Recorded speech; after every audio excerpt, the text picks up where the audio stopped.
آپ کو اللہ کی طرف سے کشادگی اور فراخی کی امید تھی، جبکہ قریش کی طرف سے شر اور گرفت کا ڈر بھی تھا، اس لیے آپ نے احتیاط فرمائی۔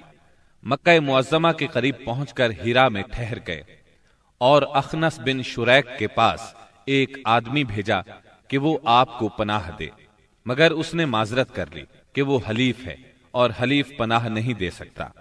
پھر آپ نے سہیل بن عمرو کے پاس یہی پیغام بھیجا، مگر اس نے بھی یہ کہہ کر معذرت کر لی کہ اس کا تعلق بنی عامر سے ہے اور ان کی پناہ بنو کعب پر لاگو نہیں ہوتی۔ اب آپ نے مطعم بن عدی کو پیغام بھیجا۔ مطعم کا دادا نوفل بن عبد مناف نبی اکرم صلی اللہ علیہ وسلم کے جد اعلی ہاشم بن عبد مناف کا بھائی تھا، اور عبد مناف قبیلہ قریش کی سب سے معزز شاخ تھی۔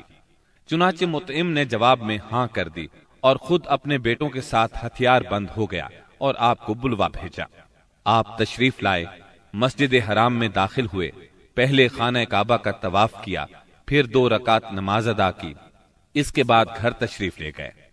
اس دوران میں مطعم بن عدی اور اس کی اولاد نے مسلح حالت میں آپ کو اپنے گھیرے میں لیے رکھا، اور مطعم نے قریش میں اعلان کیا کہ اس نے محمد صلی اللہ علیہ وسلم کو پناہ دے رکھی ہے۔ قریش نے اس کی اس پناہ کو منظور کیا۔ رسول اللہ صلی اللہ علیہ وسلم کا معمول تھا کہ جب حج کا زمانہ آتا اور قبائل عرب مکہ معظمہ کے قرب و جوار میں اترتے تو آپ ایک ایک قبیلے کے پاس جاتے، اسلام کی تبلیغ فرماتے، میلوں میں جا کر بھی واعظ فرماتے، قبائل کا دورہ بھی کرتے۔ طائف سے واپس آ کر آپ نے تبلیغی سرگرمیوں کا دائرہ وسیع کر دیا۔ آپ مختلف قبائل کے محلوں میں جاتے یا مکہ سے باہر چلے جاتے، اور کہیں نہ جا پاتے تو راستوں میں کھڑے ہو جاتے، جو مسافر بھی مل جاتا اسے اللہ کا پیغام سناتے۔ آپ کی تبلیغی کوششوں سے جہاں عام آدمیوں نے اسلام قبول کیا، وہاں اثر و رسوخ رکھنے والے خواص نے بھی اس نعمت کو حاصل کیا۔ ان میں سے چند نام یہ ہیں: سوید بن صامت رضی اللہ عنہ، یہ انصار مدینہ کے قبیلہ خزرج سے تعلق رکھتے تھے، شاعری اور جنگ میں نمایاں تھے، امثال لقمان کے حافظ تھے، یعنی سابقہ آسمانی صحیفے کے حافظ تھے۔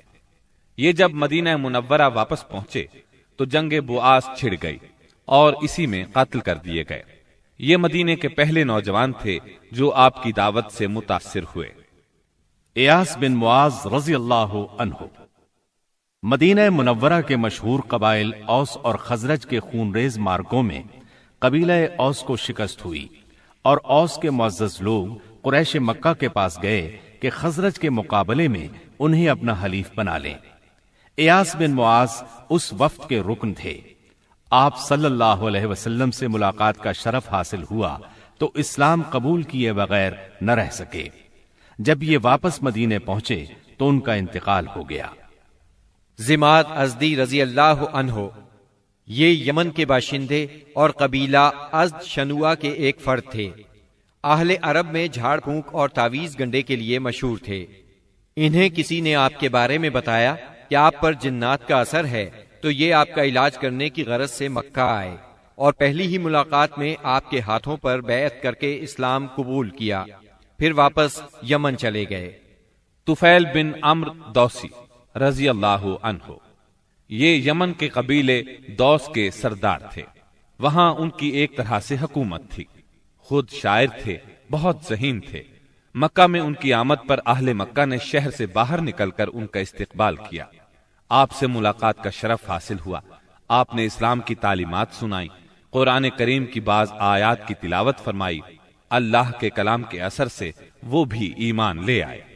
ابو ذر غفاری رضی اللہ عنہ، یہ یثرب کے اطراف میں رہنے والے تھے۔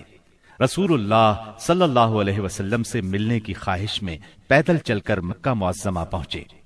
سیدنا علی رضی اللہ عنہ کے ساتھ آپ کی خدمت میں پہنچے۔ آپ نے انہیں اسلام کی تلقین کی۔ ابو ذر اسی وقت مسلمان ہو گئے۔ آپ نے ان سے فرمایا، ابو ذر، ابھی اس بات کو پوشیدہ رکھو اور اپنے علاقے میں واپس چلے جاؤ۔ جب تمہیں ہمارے ظہور کی خبر مل جائے تو موقع دیکھ کر آ جانا۔ سیدنا ابو ذر غفاری رضی اللہ عنہ نے عرض کیا، پہلے تو اس خیال سے اپنے مکہ آنے کا مقصد چھپایا تھا کہ کہیں دشمنوں کے ہاتھ نہ لگ جاؤں اور سیدھا آپ کی خدمت میں نہ پہنچ سکوں۔ اب کیا ڈر ہے؟ میں تو اب کفار کے درمیان اسلام کا اعلان کر کے ہی وطن جاؤں گا۔ چنانچہ ابو ذر غفاری رضی اللہ عنہ کعبے میں آئے، وہاں قریش موجود تھے۔ ان کے اجتماع میں بلند آواز سے کلمہ شہادت پڑھا۔ بس پھر کیا تھا، کفار پکار اٹھے، مارو اس بے دین کو۔ کفار چاروں طرف سے ان پر ٹوٹ پڑے، انہیں نیچے گرا لیا اور خوب مارا۔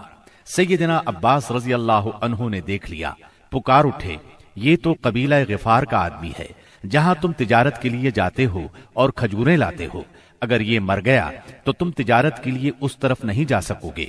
یہ سن کر انہوں نے ابو ذر کو چھوڑ دیا۔ دوسرے دن وہ پھر خانہ کعبہ پہنچے اور بلند آواز سے کلمہ پڑھا۔ قریش نے پھر مارا۔ آخر چند روز بعد ابو ذر واپس اپنے گھر چلے گئے۔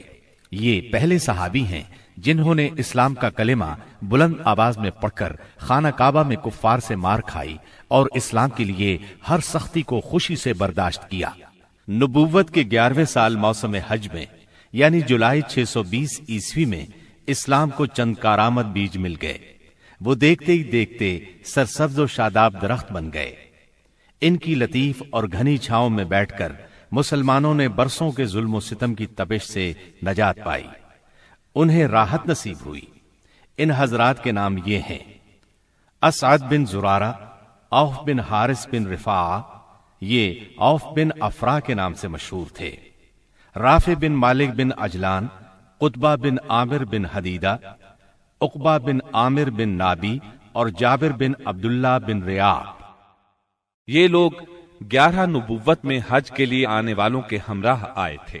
چنانچہ یہ لوگ مینا کی گھاٹی میں رات کے وقت باتیں کر رہے تھے کہ رسول اللہ صلی اللہ علیہ وسلم کا گزر اس طرف سے ہوا۔ آپ نے آواز سنی تو ان کا رخ کیا، ان کے نزدیک پہنچ کر فرمایا، آپ کون لوگ ہیں؟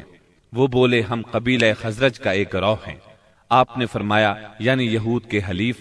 وہ بولے، ہاں، آپ ٹھیک سمجھے۔ اس پر آپ نے فرمایا، تو پھر کیوں نہ آپ حضرات سے بیٹھ کر کچھ بات چیت کی جائے؟ انہوں نے کہا، ضرور، کیوں نہیں، تشریف رکھیے۔ چنانچہ آپ صلی اللہ علیہ وسلم وہاں ان کے پاس بیٹھ گئے۔ آپ نے ان پر اسلام کی حقیقت واضح کی، قرآن کی تلاوت کی اور اللہ عز و جل کی طرف دعوت دی۔ اس پر انہوں نے ایک دوسرے سے حیران ہو کر کہا، دیکھو، یہ تو وہی نبی معلوم ہوتے ہیں جن کے حوالے سے یہود تمہیں دھمکیاں دیا کرتے ہیں، کہیں وہ اسلام لانے میں پہل نہ کر جائیں۔ چنانچہ ان حضرات نے فوراً ہی اسلام قبول کر لیا۔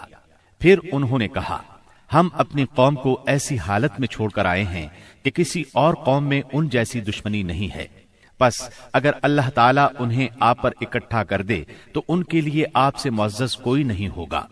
پھر انہوں نے وعدہ کیا، ہم دین کی دعوت دیں گے، آئندہ سال حج کے موقع پر پھر آپ سے ملاقات کریں گے۔ اور پھر جب یہ لوگ واپس مدینہ منورہ گئے تو اپنے ساتھ اسلام کا پیغام بھی لے گئے۔ چنانچہ وہاں گھر گھر اسلام کا چرچا ہونے لگا۔